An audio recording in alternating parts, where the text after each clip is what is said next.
Мы с тобой одна команда. Мы можем править всем старым лагерем. Барона нам теперь не помеха. Сейчас я продумаю план. Итак, с оркской меткой дурачка можно возвращаться в лагерь. Броня из ползунов готова, и выглядит она, конечно, просто отпадно. Сразу видно, все практично, эстетично, органично, экологично. Словом, последнее слово индийского DIY и очумелых ручек. Однако, несмотря на ее функциональный вид, маг должен быть особенным, и поэтому будет продолжать носить мантию. Как говорится, понт дороже жизни. Прокачавшись и распродавшись, можно наконец-то за мага выкупить в этой главе огненный дождь. Один из сильнейших спылов в игре. Долгое ожидание, разумеется, не оправдалось, и волшебство орбитального удара настолько же эффективно выглядит, насколько оно неэффективно в бою. Потраченных денег жаль. Пятикратно переваренный кал. Но не время считать упущенные шекели. Время топать в деревню орков. Прямо у точки назначения я встречаю своего недавно обретенного кореша Уршака, который тут буквально я только посмотрю и поплачу. Потому что дальше его не пускают. Здесь он ищет запчасти уже для своего Улумулу. Правда, я ему в этом немного помешал, и готовится к надвигающейся буре. Он будет сражаться, когда спящий пробудится, даже если товарищи этого не оценят. Я же ждать будильника не планирую, поэтому уточняю у Уршака способ попасть в апартаменты оркского идола. Один из них — использовать магию шаманов, которую можно будет подрезать у орков, но это крайне не понравится другим жителям поселка. Настолько, что Улумулу из знака уважения и почета переместится мне в жопу. Сомнительно, а нет ли какого-то другого пути? И таки способ есть. Теперь друг должен взять символ у колонны. Теперь символ открывать врата храма. Я не помню, чтобы этот метод был раньше. Возможно, этот путь добавили в одном из последующих обновлений наравне с фиксами багов. Тут снова твой выход в комментариях. Я уверен, что среди олдов и фанатов найдутся эксперты и в этом важнейшем вопросе. Итак, пора входить в Орквиль. Хвала Иносу и остальным, Улумулу действительно работает, и орки меня не трогают. Но не стоит размахивать своей волыной у них перед носом. Такое явно никому не понравится, ребята начинают беспокоиться и нервно теребить свои топоры. Ситуация осложняется еще тем, что всегда есть шанс, что один или два местных представителя правопорядка увяжутся за братишкой, а лишние глаза в моем деле это не всегда полезно. В принципе, как вариант, можно просто нашинковать деревню в капусту. Игра позволяет сделать и это, но притворить в жизнь влажную мечту Рабара 2 будет и непросто, и как-то не особенно нужно. В то же время в Steam Mod Fix, который неоднократно уже был обсосан на канале, механика Улумулу не работала вообще. И орки отказывались терпеть бывшего убийцу их товарищей на своей территории. Поэтому вопрос, жить в мире с орками или им не жить, совсем даже не стоял. А ведь у них тут действительно некая культура. Вон даже понемногу рейвятся, что роднит их с рудокопами, отвисающими на концерте In Extremo. Что касается хвоста, попытки отвязаться были тщетны, а ведь лишнее палево при осмотре сундуков обычно заканчивается не очень, но не в этот раз. Оркам полностью наплевать, куда и где я заглядываю, что откуда беру. Видимо, главное, чтобы при этом никакой магии, только аналоговое и традиционное воровство. Можно пощадить орков и оставить им, например, травы. А вот портал и кучу других свитков умыкнуть велел сам Адонас. Но где и куда телепортироваться? Вопрос. Ответ на это дается достаточно быстро. Совсем рядом орки денно и ночно молятся на Крушака, аккурат со входом в храм спящего. Здесь же я узнал, что от банального диалога орк-пастух отвязывается и уходит на свой пост, что дополнительно позволяет обезопасить себя от случайного внутричерепного правосудия. Несмотря на шаткий мир, оружие у ребят лучше забрать и сделать свой маленький вклад в победу человечества. Но это не единственное, что здесь можно прикарманить. Так, в одной из пещер есть две решетки с кнопками, правда, обе кнопки управляют только одной дверью. И я на мгновение даже подумал, что это я что-то сломал, но тут просто проблема со скриптами. Из-за этого содержимое первой камеры попадает в цепкие лапы, а вот второе способно только маняще поблескивать вне зоны доступа шаловливых ручонок. Да даже если воспользоваться чудесами трансфигурации и превратиться в мясного жука, попасть за ограждение не выйдет, а в худшем случае можно еще получить получить за магическое дерьмо, как и предупреждал Уршак. Лежало бы там еще что-то стоящее, да там только краш-агаш, очередная оркская тыкалка, которую даже в ломбарде принимать бы не стали. Как я его все-таки достал? Совсем скоро я к этому вернусь. Примечательно, что у орков есть что дунуть, но только рог. Стать от этого вожаком не получится, но попробовать стоило. Самое время еще раз убедиться, что использовать телекинез, дабы своровать статуэтку спящего, идея не лучшая. Тем не менее, когда статуэтка оказалась у меня, у ворот храма заработал рубильник, открывающий его недра. Неважно, как она попала ко мне, ведь я считаю каноном именно телепортацию. Она делает орков, как и полагается, не такими дружелюбными, чего легко избежать. Я просто встаю вне поля их зрения и вуаля, я в домике. Им важно не то, чтобы никто не попал к спящему, а чтобы никто не магичил, что немного странно. Собственно, сам храм представляет собой не очень приветливое место, где темно, сыро и даже неуютно, но все же красивее, чем в капище родственников Шрека. Сразу видно, делали не как для своих. Факел и руна надголовного светильника будут здесь моими верными друзьями как минимум на ближайшие пару часов. Улу-мулу при этом почти не пригодится, о чем я расскажу отдельно, ведь впереди будут только драки и несложные ловушки. Здесь наглядно видно, что арбалет перед луком имеет как минимум одно серьезное преимущество. Он чаще попадает в кости скелетов, чем в их отсутствующую плоть. А самыми лучшими друзьями здесь будут руна Смерть Нежити и меч, ибо и быстрее, и надежнее.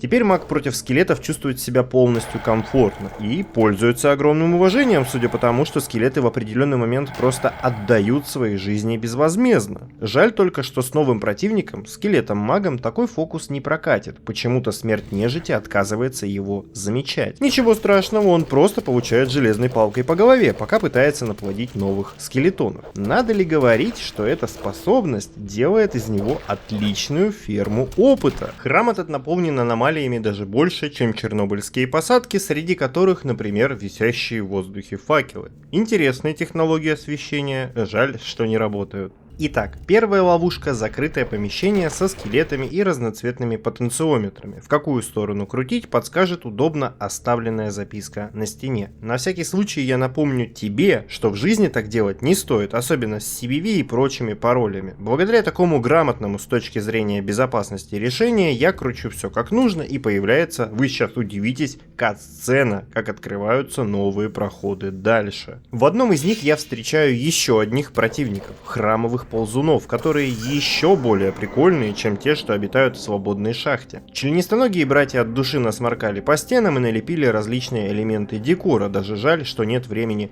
попробовать. В одном из закутков обнаруживаю еще одного новенького, храмового стража, который по сути орк, по факту труп, так что Смерть Нежити на него тоже отлично работает. Не внушающий доверие проход оправдывает свой вид, решетка закрывается, и я попадаю в еще одну ловушку со скелетами и вращающимися камнями. Два из них в обязательном порядке подарят знакомство с мобом, которого я уже видел, но фактически новым противником — демоном. Последний же поворот вызовет одного из начальства — Варак Касорга, первого шамана, участвовавшего в призыве Крушака в этот грешный мир. Неверный в храме повелителя, будь же проклят! Проклинай сам себя, гниль. Наглость — это, конечно, счастье, но всегда нужно учитывать, а не маг ли твой соперник. Здесь особенно важно выпендриваться быстро и резко. Небольшое промедление, и появляется риск угодить в стан и ловить магические фокусы на лицо до полной потери сознания. Правда, есть выход. Воспользоваться правом первого удара, вытащив оружие еще до окончания диалога. Получив по некротическим щам, без возможности быстро ответить, шаман падает без особенного труда. В повторно убиенном можно обнаружить клинок света, бесполезный как оружие и применимый лишь для того, чтобы убраться отсюда. Согласись, но такой ключик в связке точно давал бы пассивный баф к пафосу. Следующий путь ведет в новый зал храма, где помимо скелетов и их саппорта есть два рубильника на выбор. На одном небо черное, солнце белое, а на другом как в Dark Souls. На какой сам сядешь, а на какой мать ползунов посадишь, неясно, подсказок тут уже нет, советы по внутренней безопасности наконец-то нашли своих читателей. так что только методом проб и вращений. Если выбрать темную сторону, то решетка захлопнется, а потолок начнет косплеить гидравлический пресс. Благо, между дверью и пятном контакта поместились бы сразу трое братишек, а потолок опускается так медленно, что только случайность может здесь кого-то убить. Если же вариант, где солнце светит, то снова появится кат-сцена и откроются два новых пути, один из которых поднимающиеся платформы. Ребят, ну для 2001 года это вообще-то крутовато. Хотя бы сделайте вид, что удивились. В открывшейся комнате уже издалека можно увидеть, что меня ждут, и теперь это шаман Ваарак Хашор. Смертный! Как осмелился ты потревожить меня?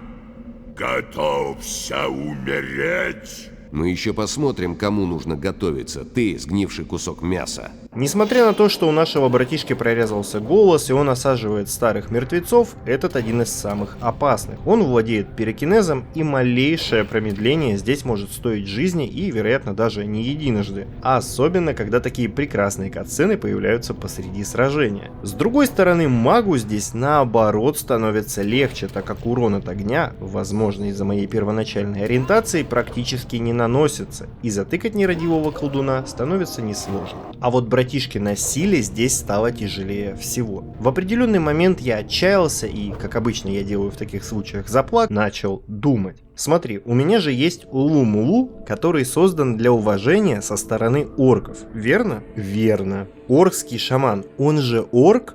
Так? Очевидно, да. А что, если Улу-Мулу будет работать и на него тоже? И вот тут, впервые за 15-летнюю игровую практику, я увидел, что это действительно работает. Шаману на братишку становится абсолютно и бесповоротно индифферентно.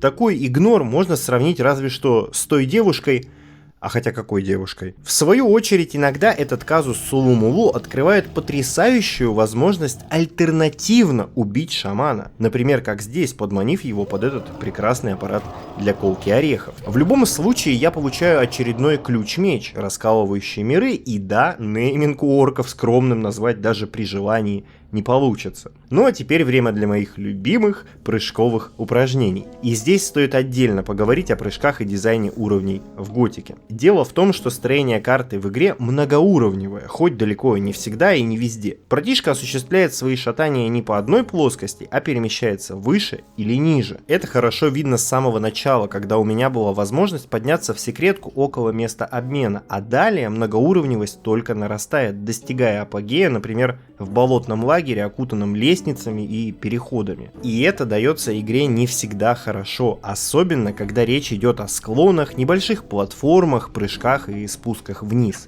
Во-первых, что до, что после изучения акробатики, прыжок практически неконтролируем. Куда смотришь, туда и устремляются телеса. Порой это дает весьма неприятные результаты.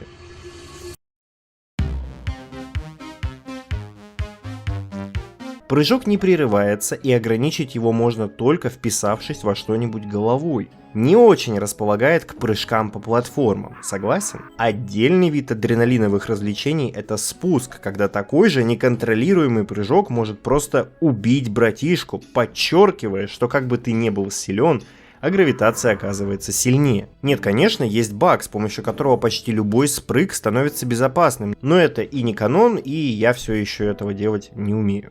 Короче, Готика не очень хороший 3D-платформер. В этом же случае сложности сохраняются ровно до того момента, пока я не вспомнил, что на акробатике ровно половину колонн можно скипнуть. На верхнем уровне зала, помимо еще одного стража, есть загадочные картинки. Одна с мумией в полете над еловым лесом, а вторая с лучниками, убивающими национальный символ Шотландии. Что хотела сказать эта выставка древнего постмодерна, пока не ясно. Здесь же притаилась еще одна ловушка вместе с третьим шаманом — Ваарак Унхильктом. Смертный, твой путь окончится здесь. Прежде я тебя отправлю попутешествовать. Очередной фокусник падает столь же стремительно, как и предыдущий, заодно дропая клинок времени. Как хорошо здесь вписалась бы отсылка на «В чем прикол принца Персии», но этой отсылки не будет. Шедевры артхауса на входе представляли собой инструкцию, что нужно делать дальше. Выстрел в мишень открывает в полу решетку, за которой находится углубление с подвохом. С ним же, кстати, связан запасной метод убийства шамана, который я пытался воспроизвести сам, но у меня так и не вышло. Спидранеры же этот маневр крайне уважают и, в отличие от меня, умеют. Внутри небольшого подвальчика комфортно отдыхают мумии-сундуки с лутом, а также буквально труп дистанционного управления. Если нажать на него, откроется путь наружу. Такие вот урочьи технологии. А дальше ставки только повышаются. Ловушек уже сразу 2, но открываются они последовательно. Входить в первую совсем не хочется, дырявый, залитый просроченным черешневым джемом пол — это совсем не то место, куда хотелось бы наступить. Смотрю и сразу понимаю, что при любом удобном движении братишка получит дополнительно несколько десятков отверстий, а он и текущими справляется не всегда хорошо. На деле же ловушка начинает работать только если выстрелить в очередную мишень.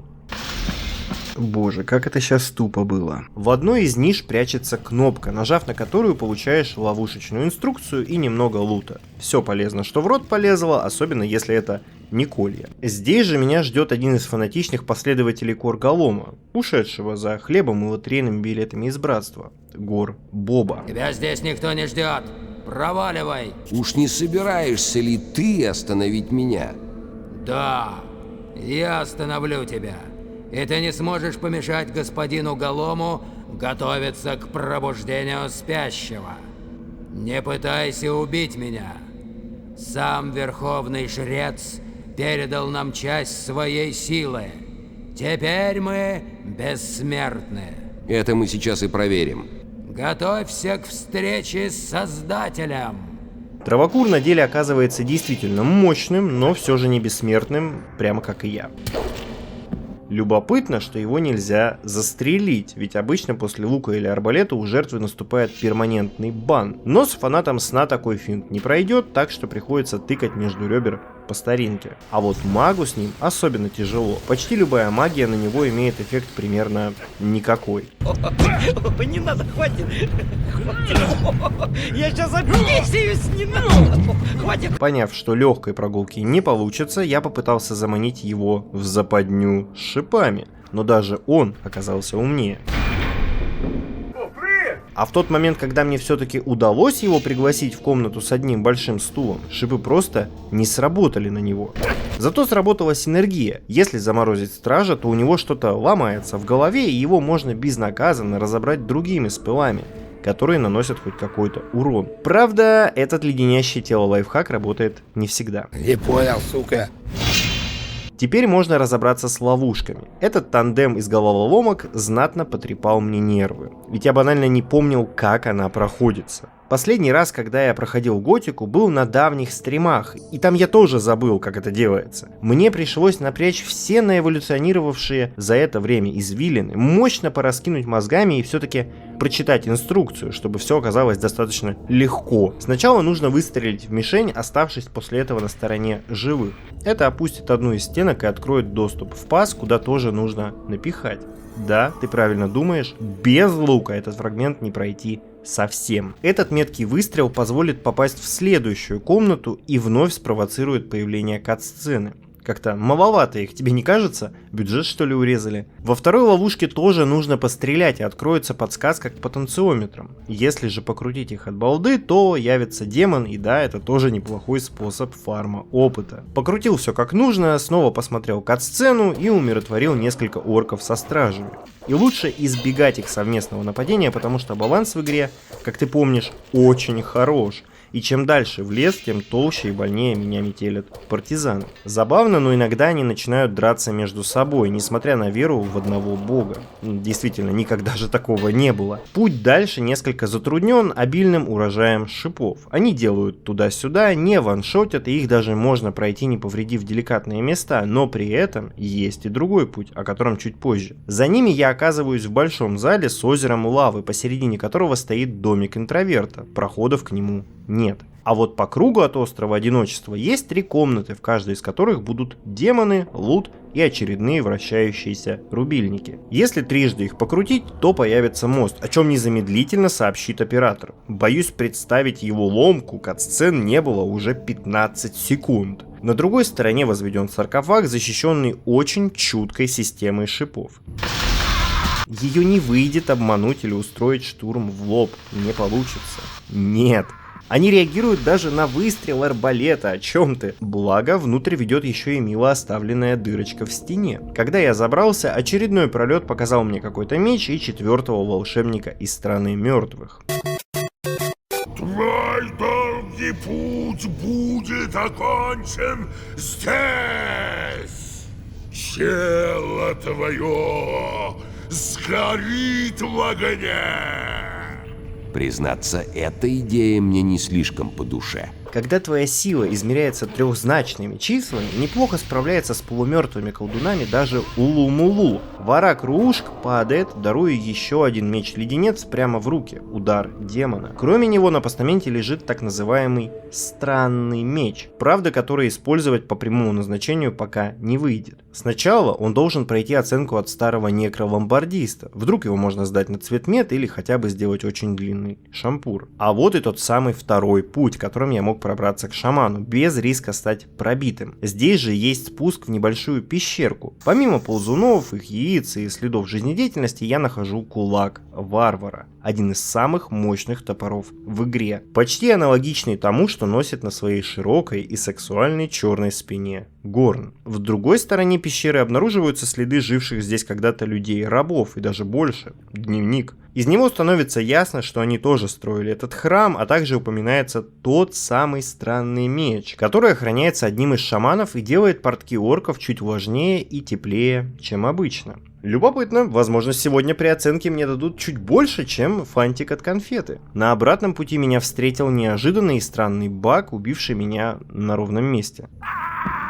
Следующий зал этого многоквартирного храма – очень красивое место с лавовым озером, где меня снова пытаются накрутить на двуручник. Двери дальше закрыты решетками, и мой единственный путь – это очередные скачки по платформам до очередного механизма. Если покрутить неизвестный рубильник, то происходит неожиданный лифт вниз. Вот я раз не соврал, получается, действительно даже тут есть полноценные лифты. В подтопленном подвальном помещении снова крутилки. Да, оригинальность как-то быстро себя исчерпала. Одна из них открывает те самые решетки, а вторая открывает еще одни решетки и специально подсвечивает, что иметь меня дальше будут не менее амплитудно, чем в предыдущих залах. Как вишенка, в подарок выпадает небольшой косячок ползунов. Древние архитекторы предусмотрели кнопку вызова лифта, на котором я вернулся наверх. Итак, наверное, снова прыжки. Нет, платформы слишком высоко и далеко, допрыгнуть не выходит, а падение вниз гарантированно дарит смерть или от лавы, или от старости,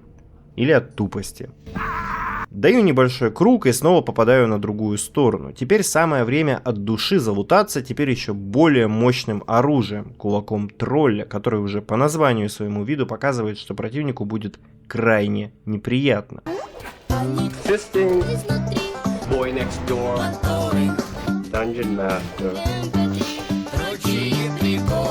Преодолев очередную шинковку демонов и фанатиков, я оказываюсь перед внушительного вида храмом в храме, до которого ведет мост. На другом берегу очередной мертвый кудесник, уже 5-й и последний, Граш Варак Арушат. Ты должен повернуть назад. Никто не смеет тревожить сон моего повелителя. Доброе утро, моя девочка. Слушать шаман ничего не хочет, дело его понятное, работа такая, но вот убить его как-то не выходит. Черт, на нем не царапины. Нужен другой. Теперь ты умрешь. Пора убираться отсюда. Да побыстрее. Характерно, если у меня Улу-Мулу, то ему так же плевать, как и его собратьям. Можно даже пробежаться и проспойлерить себе чуть-чуть будущего, но бесполезно. А вот если метка оркского респекта не надета, то друид крайне негодует от проверки на прочность и начинает запускать какой-то, ну уж очень мощный и жуткий магический пукич. убивающие за считанные секунды. Не знаю, что ты кастуешь, но мне это нравится. Итак, пока что дела в храме окончены и нужно возвращаться на поверхность. По пути многие противники появились повторно, чего обычно не происходит в других локациях. Да только, братишки, это даже на руку, прокачка никогда не бывает лишней. Или бывает. Вот чему действительно рад всегда, так это луту. И здесь самое время рассказать о телекинезе, одном из ярчайших представителей магии спящего, и том, что с помощью этого прекрасного свитка или руны можно натворить. Дело в том, что механика подбора вещей в готике, как ты мог заметить, работает на фокусе, как и драка. Если предмет выделен, то его взять можно, если нет, то нельзя. Все просто и понятно. Но телекинез, помимо кривенького перемещения, позволяет навестись на предмет и сделать это с достаточно далекого расстояния. Казалось бы, ну есть фокус и есть, но вот я убираю телекинез и фокус остается. Да, все верно, я могу за несколько метров от объекта взять его, и ничего мне за это не будет. Разумеется, эта фича, а я считаю ее именно фичой, а не багом, позволяет добиваться невероятных успехов в воровстве, но в храме спящего у нее наступает натуральный ренессанс. Вот смотри, ты видишь в этой нише лут, а он есть. Это очень помогает находить ништяки в таких потемках, а также поправлять те самые забагованные висящие в воздухе факелы и прочие эликсиры. Вот и получается простая магия и никакого мошенничества. Кстати, помнишь оркский топор или статуэтку Крушака? Да-да, именно так они и были получены. Короче, телекинез всем рекомендую, совсем не имба. По возвращению на свежий, не проперженный трупами орков воздух, я прямой наводкой отправляюсь к старому чародею. Ксардос в небольшом исступлении от того, что я вообще смог найти храм, попасть внутрь и попутно вырезать несколько шаманов и прочих полумертвых военных. Преисполнившись, он даже начинает считать, что именно о братишке упоминали оркские пророчества про священного врага, который уничтожит спящего. Да не, бред какой-то. Может быть. А может быть и нет. После внимательной оценки от известного эксперта в области сбыта антиквариата, странный меч оказывается древним легендарным оружием по имени Уризель.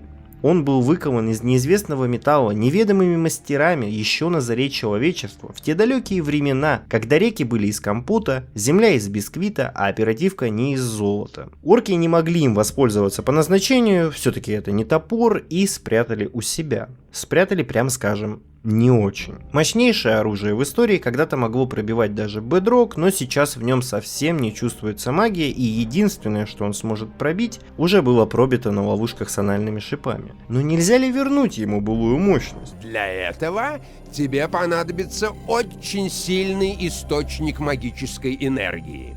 Такой, что способен разрушить даже магический барьер?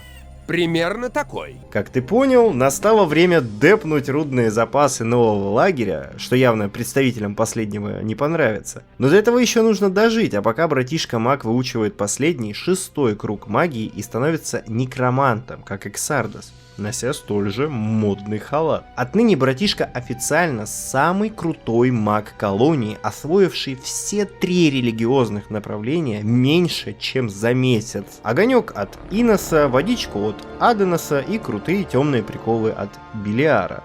Как говорится, Full House. Чтобы совершить перетяжечку магии с Рудной горы на меч-кладенец, потребуется специальное заклинание, которое изготовит пожилой некрофил. Я тем временем поищу себе доспехи покрепче. Несмотря на отличный вид, что мантия мага, что доспехи из ползунов, противники из храма спящего старались не замечать и вопреки всему делать больно в самых различных местах. Благо, в старой башне Ксардоса есть всякие разные приблуды, среди которых, возможно, найдется и какой-нибудь броник. Предыдущее место прописки некроденсера немного потрепало, как, впрочем, и меня, потому что я искал вход возле башни, а нужно было заходить в нее. Местное ныряние весьма специфично и щекотливо, плыть приходится буквально на ощупь, камера делает только хуже, так что надеешься лишь на веру, что плывешь в нужном направлении. Благо, даже с такими сложностями путь рассчитан разработчиками с запасом, адекватно понимая, что играть могут и не очень умные одноклеточные. Внутри прописались многочисленные ксардосовые подсосы, скелеты и зомби. Я как-то не хочу знать, чем здесь занимался старый чернокнижник, хоть и есть ряд предположений.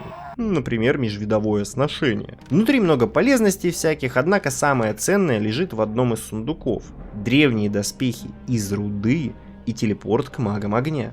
Новый костюмчик сидит как влитой, так что можно возвращаться. Характерно, что и древняя ковырялка орских чресел, и модный шмот когда-то принадлежали одному и тому же великому воину. Ксардес как-то уклончиво рассказывает, что с тем бойцом случилось, и надеюсь, что мне его добро послужит лучше. При этом вопрос, а откуда именно у него эта броня, нет-нет, да, всплывает в голове. Что ж, заклинание уже готово, вот только чтобы все получилось, нужно, чтобы со мной в процессе обязательно был еще один человек-маг. Его должен произносить маг, пока ты будешь касаться мечом источника магической энергии. Понимаю, сразу же появляется новый логичный вопрос. Но я же маг. Мне нелегко будет управляться с мечом. Есть один способ. Но прежде восстанови силу меча.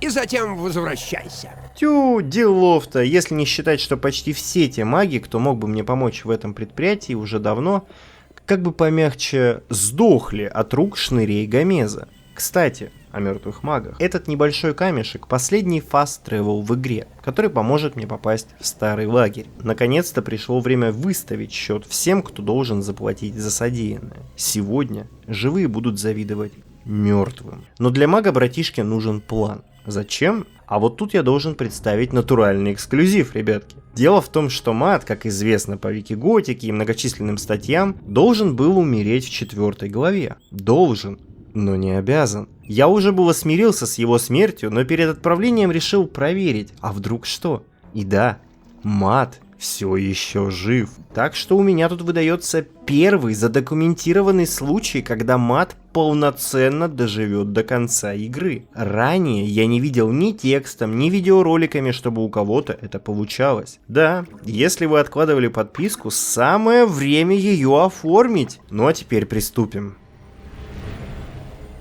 Эй, ты! Что ты здесь делаешь? Удирай, или я позову Я стражу. знал, что кто-нибудь попытается добраться до нас через пентаграмму. Но в отличие от этого предателя-кузнеца Стоуна, ты нам больше не нужен. Эй, ты! Где Стоун? Тебе За здесь нечего решеткой. делать. А ты через минуту окажешься на полметра ниже. Наступает время кровавой жатвы и потенциального спасения моего горя-попутчика. Пока я нахожусь в храме огня, он точно в безопасности, слишком далеко я от него нахожусь. Драться здесь не очень удобно. Существует баг, когда стартует скриптовый диалог с Гомезом. Прямо отсюда. И игре как-то плевать, что он сидит от меня в другом здании, на другой высоте, короче, вообще не близко. Пока некротическая одежа впитывает от стражников урон, я вливаю в себя спидозное, в смысле скоростное зелье и несусь на всех парах к маду. От него и начнется мое триумфальное шествие по старому лагерю. Кстати, в комментариях под прошлым роликом появилась отдельная ветка с обсуждением того, что вообще-то мада можно одеть в крутую броню и выдать оружие с помощью магии контроля. Однако это не сработало. В таком виде ему просто нельзя открыть инвентарь.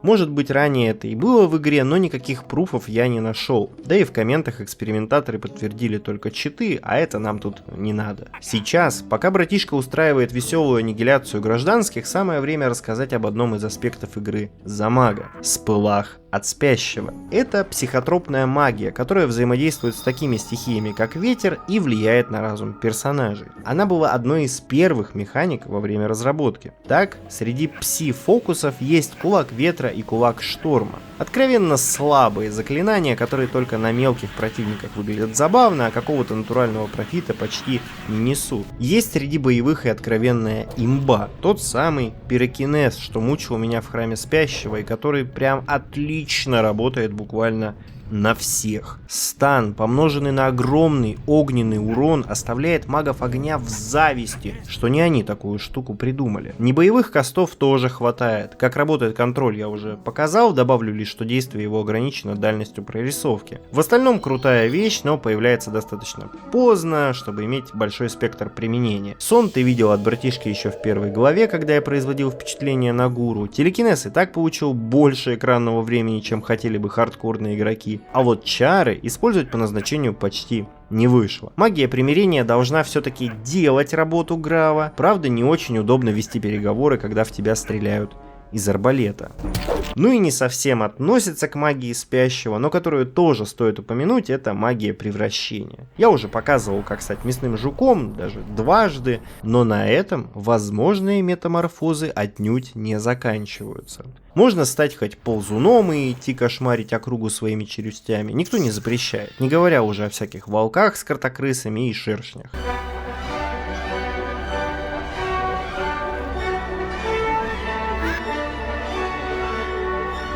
Ну а теперь обратно в старый лагерь. Я иду впереди, чтобы обезопасить Мада, и устраиваю акции тотального и окончательного возмездия.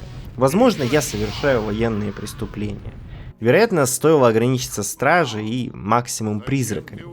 Наверное, меня осудят фанаты старого лагеря. Они бы рыдали, если бы знали, насколько мне Для того, чтобы сделать страшный сон Гомеза реальностью, подойдет почти любая магия, но отдельно я хотел бы отметить молнии, не знающие себе здесь равных. Они достаточно далеко бьют, останавливают убегающих рудокопов и, самое прикольное, могут перекидываться сразу на 2 или даже 3 местных жителей по цепочке. Феноменально! Но уж неоднократно оцененный мной арбалет тут и вовсе прекрасен.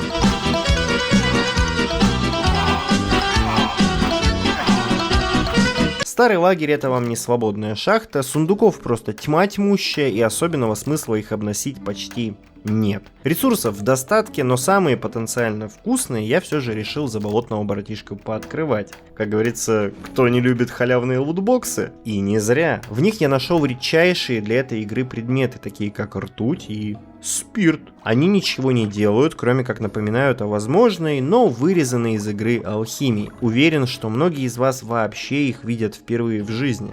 Как и я, да. Но если все-таки появится желание безудержно хапать все, что можно, то в Телеграме я выложил карту всех сундуков старого лагеря и кодов к ним. За нее большое спасибо одному из зрителей. А среди всех жителей внешнего круга отдельно я бы хотел рассказать об ублюдке Скатти. Да, именно так. Ведь он не только все еще не сдох от заговора своих должников, так еще и перебил своими руками собственных бойцов. Этот дурачок о капитализме только слышал. И то в пересказе, раз с такими задатками строил тотализатор. И среди всех, конечно же, в самое сердце была смерть Кирго, убиенного вообще ни за что и непонятно почему. Свой боец, безобидный пьянчуга, получивший под ребро вопреки всему, сволочи.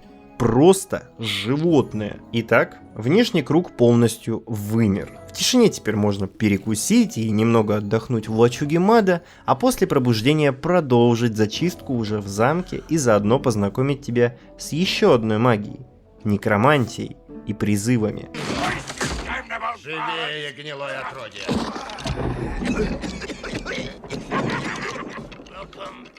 С возвращением в мир живых!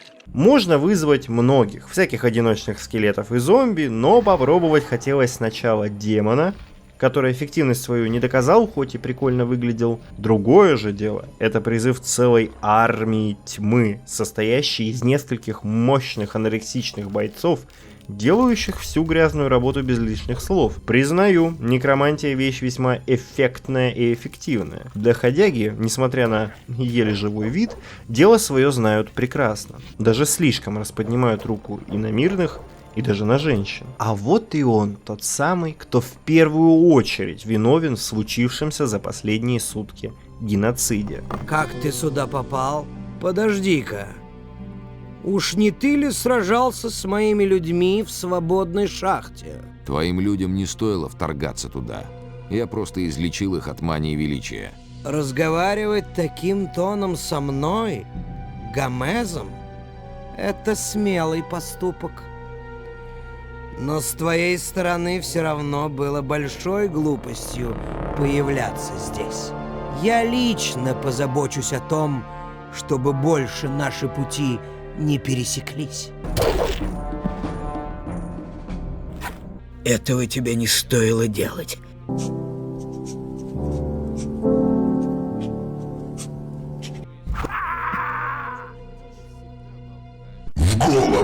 Подвальное помещение в доме баронов, кстати, хранит в себе один из самых мощных ножей, которые можно получить в начале игры – клинок крови. Всего-то нужно попасть в эту дверь с другой стороны с помощью гличей, но это не наш метод, поэтому я на нем внимание и не акцентировал сразу. Но если вдруг захотите, способы в интернете давно описаны. Сейчас он уже бесполезен, ведь с Гомеза, помимо всяких ключей, упал лучший на данный момент двуручный меч. Когда все кончено, стоит добить своих же выживших скелетов, дабы они случайно не пришибли Мада или других NPC, прерывать жизнь которых не планировалось. Мизогинию на канале Бактерия решительно осуждают. В опустевшем замке наконец-то можно проститься с братьями по магии и, в знак памяти, забрать с них все то многое, что они носили с собой и что теперь послужит мне добрую службу. Я понесу эти эликсиры в самое пекло боя, дабы каждая магическая жизнь была прервана не напрасно. Кроме подвалов, под замком есть еще и полноценная тюрьма, в которой я встретил старого знакомого Буллета, который теперь получает сдачи уже окончательно. А в одной из камер я натыкаюсь, освобождаю Стоуна, одного из лучших, если не лучшего, кузнеца долины рудников. Как и полагается, за доброе дело я получу награду, но позже, придя к нему в кузницу, и да, обязательно не забудьте его посетить. Так, он может в подарок за спасенную шкуру улучшить рудный доспех, сделать кольцо на здоровье или защиту, либо амулет на повышение маны. Попробовав все возможные варианты, я могу с чистой совестью заявить, что лучший выбор, даже будучи магом, это доспех. Амулетов и колец и так столько, что можно собрать гору и подорвать барьер, а вот улучшенный Armor Jacket — это уникальная вещь, которая в important момент сможет save my очко. Куда мы идем? У тебя есть какой-нибудь план? Что ж, Мат, прощай. Теперь этот лагерь твой, как мы и планировали. Теперь ты будешь здесь в безопасности. К слову, если очень захотеть, то можно протиснуться сквозь бревна и покинуть старый лагерь, так что Мат не так уж заперти. Правда, я не думаю, что он куда-то пойдет, как и то, что ему где-то будут рады. Грустно. Кстати, а ведь болотный братишка тоже встретил Мада живым. В этой версии реальности никто не пытался его спасать, но чудо, сам Инос уберег невинную, почти, жизнь. Правда, ненадолго. А вот что не чудо, а вполне канонично для любого уважающего себя гатамана, это прохождение одного из самых загадочных квестов в игре. Незнакомец. Кстати, откуда он у меня? Между прочим, не все я показываю сразу. Так еще в 4 главе я зачистил на востоке колонии ту самую башню тумана. Это одно из немногих мест, куда братишку не заводит ни один квест и никакая нужда. Она просто стоит себе на утесе, никого не трогает, но, видимо, ее бесполезность ой как обманчива. В отличие от многих, в том числе современных проектов, эта игра не оставляет любопытства без награды. Внутри разрушенного маяка, а точнее под ним, тусуется чертова уйма скелетонов и нарыты обильные катакомбы. Здесь же впервые в игре можно встретить мага-скелета, а заодно от души устроить на нем ферму опыта. Но главное здесь совсем не опыт, лут или красивый вид из бухты. В маге-скелете я нахожу книгу с таинственным и таким ласкающим душу фаната названием Хромонин. Тот, кто решился отвергнуть все соблазны и встать на путь добродетели, должен знать, где сокрыт источник моей силы. Это поможет ему порвать цепи, которыми этот мир сковывает его, и доказать, что он достоин получить Хромонин. Мудрец рассматривает ситуацию в целом, прежде чем приступать к следующему заданию. Это загадка. И вторая страница полученной книги – это всегда подсказка, где нужно искать следующую. Важно, что пока не будет найдена первая, не появится вторая и далее по порядку. Но что именно может скрываться за фразой «рассматривает ситуацию в целом»?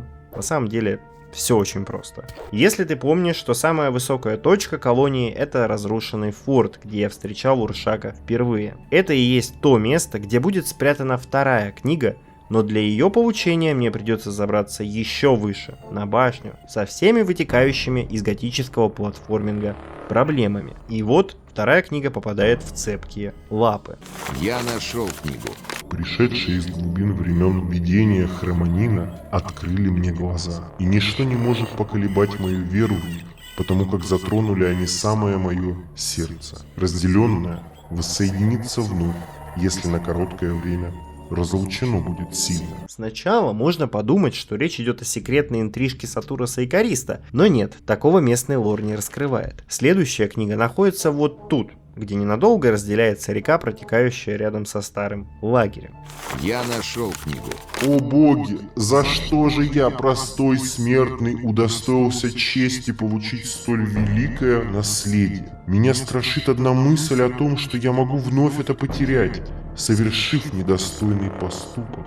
Мудрый рыбак время от времени ищет удачи на другой стороне озера. А вот тут уже могут возникнуть первые вопросы, ибо озер в колонии несколько, но понимать эту фразу нужно буквально. Место именно что для рыбалки, даже некого подобия причала или рыбацкого поселения в игре есть только в одном экземпляре, у входа в новый лагерь. И там, на противоположном берегу, где братишка когда-то убивал своего первого шныга, и будет валяться 4-й том бестселлера. Я нашел книгу. Я и не смею надеяться, что однажды увижу Хромонин. Дни пустых странствий и стенаний миновали. Так легко будет достигнуть абсолютного совершенства. Мне осталось совсем немного. Давно забыты поступки тех, кто некогда был в команде. Наконец-то, по-настоящему сложная, на мой вкус, загадка. Дело в том, что команд по колонии разбросано, мягко говоря, немало. Как немало и тех, кто покидал изначальное место прописки. Братство Спящего и Маги Воды здесь лучшие примеры. Однако под словом «команда» следует понимать прям слишком буквально, а именно корабельную команду. Не только лишь все тут догадывались без подсказок, даже зная правильный смысл. Напомню, но я уже трижды был рядом с местом крушения корабля, где как раз воскресшие огнеящеры будут сторожить 5-ю книгу. Я нашел книгу. Но я не должен идти по этой тропе в одиночестве. Я поделюсь своей силой с теми достойными, кто придет ко мне, кто найдет меня. Надеюсь, они придут скоро. Ты найдешь меня там, где все это началось. Как можно догадаться, еще одна часть лежит аккурат в башне тумана, рядом с которой я нахожусь, и совершенно точно никто и никогда не искал книгу в начале игры на месте обмена. Ведь нет же, да? Да. И вот, вернувшись на исходную, я нахожу чей-то труп, в карманах которого лежит 6-й том, и он пуст. Никаких ответов, подсказок или кульминации. Кто этот загадочный мертвец? Неизвестно, хоть вокруг него и наплодили кучу фанатских теорий. Но после прочтения, или вернее просмотра последней главы Хромониня, появляется маг-скелет со своей костлявой свитой, и квест заканчивается. Что это было? В общем-то, точного ответа у меня нет, но рассказать о нем я был просто обязан. А ты можешь поделиться в комментариях своими мыслями по этому поводу, теориями или любой инфой, которую посчитаешь нужной. Этот квест впрямь одна из самых любопытных тем для обсуждения. Ну а теперь я могу отправиться в новый лагерь, думать, как мне быть с горой руды и магом, который мне... Приветствую тебя, мой друг. Много воды утекло с тех пор, как мы виделись последний раз. Ну вот, собственно, тот единственный оставшийся маг, который сможет мне сейчас помочь. Я отвел Мильтона попудрить носик и на пару слов в библиотеку, где и выдал, в какую передрягу занесла меня нелегкая. От того, что требуется сделать, кто мне это все подсказал и какие примерно могут быть последствия со стороны держателей общака, Мильтон, мягко говоря, в ахуе. Однако мы уже столько прошли бок о бок, я столько раз выручал их шатью-братью, что не рискнуть ради товарища было бы не по магическим понятиям. Так что он в деле. Встретимся возле Железной горы и никому не говори об этом. Перед тем, как заворачивать дружбу с новым лагерем, мне обязательно нужно пройтись по всем своим делам и по возможности сделать все то, что давно хотелось, но откладывалось. Так, маг поднимает себе ману, ибо того запаса, что есть, крайне не хватает в боях. Очков обучения к 5 главе копится так много, что девать их уже просто-напросто некуда. Все те умения, которые требовались в рамках специализации каждого братишки, изучены до предела. А значит, они начинают обмениваться опытом, и границы между представителями разных профессий постепенно стираются. Так, болотный братишка уже умеет стрелять из лука, вкачивает ловкость и первый круг магии, а новолагерный, наоборот, овладевает двуручным мечом на уровне мастера. И только маг, сколько его ни качай, все в руны смотрит. Что же, совсем скоро эта синяя куча денег перестанет так маняще сиять и обесценится на рынке. Но я надеюсь, что чуть меньше, чуть больше руды не сделают погоды для мощности Урезеля, и на всякий случай припрятываю немного кусочков в свои бездонные карманы. Ну, извините, это уже буквально привычка. Ты принес меч и заклинание? Вот, держи заклинание.